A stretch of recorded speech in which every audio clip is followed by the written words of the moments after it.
మిత్రులారా, నాగర్ కర్నూలు పట్టణ కేంద్రంలో ఉన్నటువంటి ప్రియాంక హాస్పిటల్ అనేటువంటిది రోజువారీగా శవాలకు నిలయంగా మారినటువంటి పరిస్థితి ఉంది.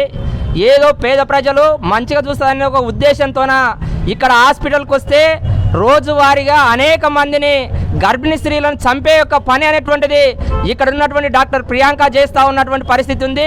కానీ గతంలో 5 సార్లు ఇటువంటి ఇన్సిడెంట్ జరిగినా కానీ ప్రభుత్వ అధికారులు కూడా వీళ్ళకి లాలూచి వీళ్ళ యొక్క హాస్పిటల్ను రిటర్న్లో తెరిపించేటువంటి పరిస్థితి ఉంది. ఈ హాస్పిటల్ అంటేనే ఒక రౌడీలకు రాజ్యాంగం మారినటువంటి పరిస్థితి ఉంది.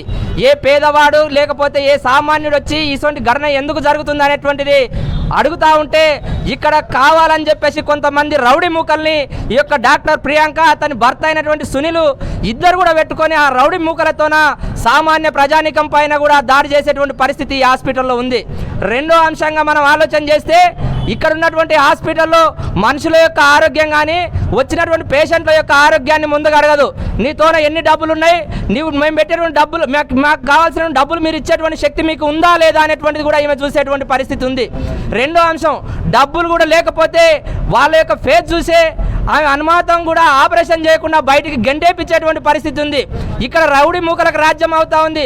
అతని యొక్క భర్త సునీల్ అనేటువంటి వ్యక్తి ఎప్పుడు కూడా నిరంతరం మద్యం సేవిస్తూ ఎవడైనా ఇట్లా క్వశ్చన్ చేస్తే వాళ్ళ పైన డైరెక్ట్ దాడి చేసేటువంటి పనే అక్కడ ప్రియాంక యొక్క భర్త పెట్టుకున్నటువంటి పరిస్థితి కూడా ఈ పట్టణంలో గుర్తు చేస్తూ ఉన్నాం.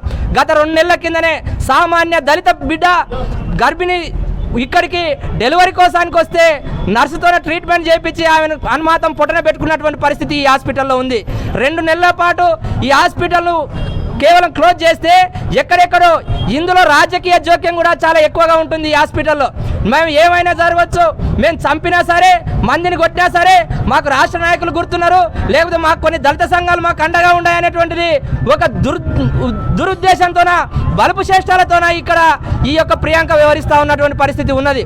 అందుకోసానికి అని చెప్పేసి గతంలో 2 నెలల కింద ఈ యొక్క హాస్పిటల్లో ఒక గర్భిణీ స్త్రీ సరిపోతే ఈ యొక్క హాస్పిటల్ క్లోజ్ చేశామని చెప్పేసి తాత్కాలికంగా పెట్టారు. బయటి వైపు మొత్తం లాక్ చేసి మళ్ళీ లోపల వైపు కూడా యథావిధిగా సిజరీన్లు చేసినటువంటి పరిస్థితి కూడా ఈ హాస్పిటల్లో కనిపిస్తూ ఉంది. ఇక్కడ ఉన్నటువంటి అధికారులను కానీ ఇక్కడ ఉన్నటువంటి వైద్య అధికారులని మేము ఒకటే డిమాండ్ చేస్తూ ఉన్నాం. ఏంటంటే గతంలో ఈ యొక్క హాస్పిటల్లో ఒక గర్భిణీ స్త్రీ చనిపోతే ఈ హాస్పిటల్ పైన మీరు ఏ రకమైన చర్యలు తీసుకున్నారు? ఎందుకు ఇంత తొందర మళ్ళీ రీఓపెన్ చేయించాల్సినటువంటి పరిస్థితి ఎందుకు వచ్చిందంటే ఇక్కడ ఉన్నటువంటి అధికారులు కూడా వీళ్ళు ఇచ్చేటువంటి డబ్బులకు లాలుచి పడి ఈ హాస్పిటల్ పైన కఠినమైన చర్యలు తీసుకోవట్లేదు అనేటువంటిది కూడా మేము భావిస్తూ ఉన్నాం. అందుకోసానికనే ఈ సందర్భంగా మేము డిమాండ్ చేస్తూ ఉన్నాం, ఏదైతే కావ్య మృతి అనేటువంటిది ఈ యావత్ సమాజం కూడా తలదించుకోవాల్సినటువంటిది.